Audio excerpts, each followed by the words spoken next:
Salam jumpa sahabat rumah belajar. Saya Nika Dewi Rasuti, guru akuntansi dari SMK Negeri 1 Mas Ubud Gianyar, Bali. Vlog saya kali ini bertemakan tentang best practice dalam mengelola ataupun menerapkan model pembelajaran belajar dari rumah.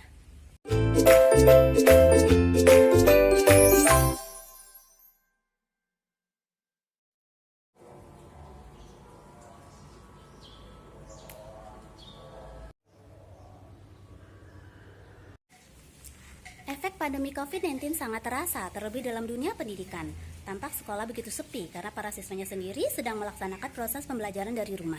Di masa pandemi virus COVID-19 ini, guru dituntut untuk bisa melaksanakan pembelajaran daring yang kreatif serta inovatif agar siswa tidak jenuh dan masih tetap aktif selama belajar dari rumah.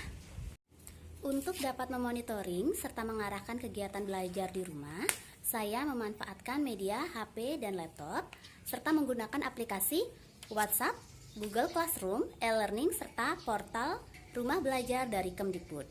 Untuk sumber belajar sendiri saya dapatkan dari buku-buku, dari Google, serta dari sumber belajar yang disediakan oleh Rumah Belajar. Langkah-langkah pembelajaran daring yang saya lakukan, yang pertama dengan membuat kelas maya pada Google Classroom sesuai dengan banyak kelas yang saya ajarkan. Selain itu, saya juga memanfaatkan e-learning sekolah. Di sini saya membuka 2 kurs sesuai dengan mata diklat yang saya ajarkan.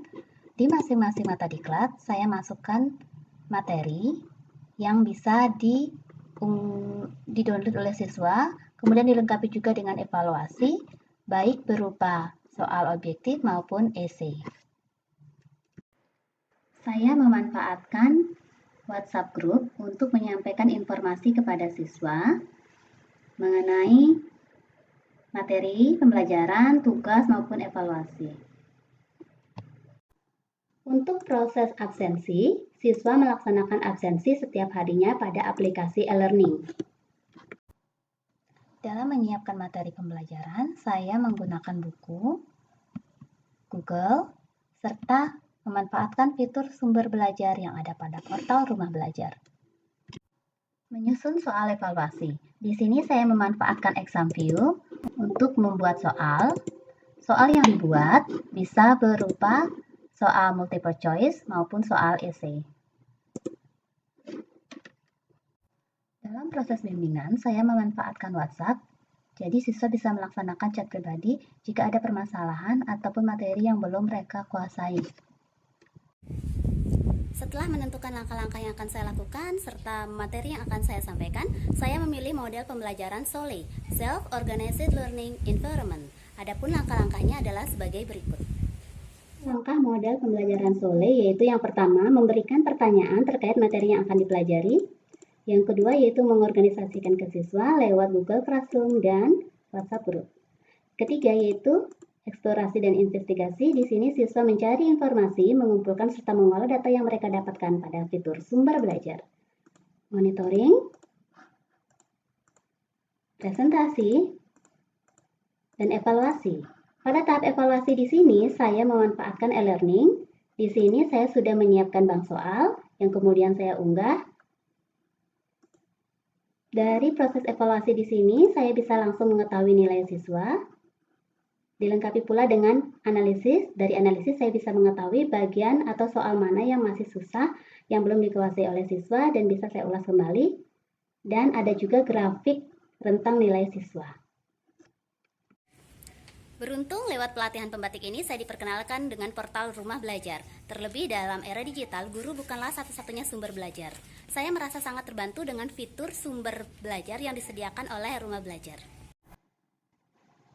Fitur sumber belajar menyajikan konten audio, video, dan web yang dapat dimanfaatkan oleh peserta didik mulai dari PAUD, SD, SMP, SMA, dan SMK.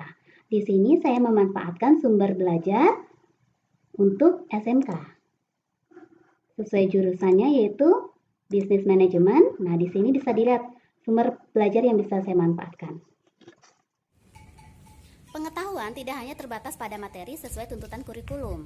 Di sini saya mencoba membagikan link atau tautan kepada para siswa agar mereka bisa mengakses portal Rumah Belajar serta layanan pusdatin seperti TV Edukasi dan Radio Edukasi. Adapun testimoni dari mereka sebagai berikut.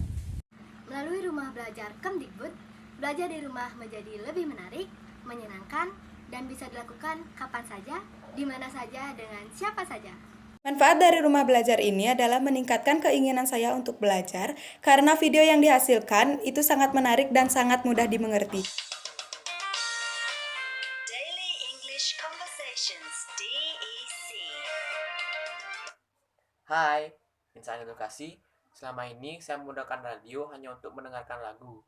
Tapi sekarang, dengan adanya radio edukasi, saya bisa menambah ilmu serta mengetahui berita-berita terbaru mengenai... Sebelumnya, TV hanya saya gunakan untuk menonton kartun dan acara lainnya. Tapi setelah ada TV edukasi, menonton TV saya menjadi lebih bermanfaat dan banyak memiliki pengetahuan. Ayo teman-teman yang belum menonton TV edukasi, silakan menonton.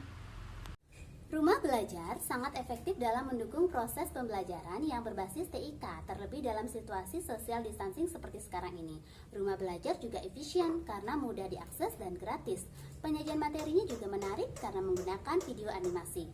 Dengan menggunakan portal Rumah Belajar, kita bisa belajar kapan saja, di mana saja, dengan siapa saja.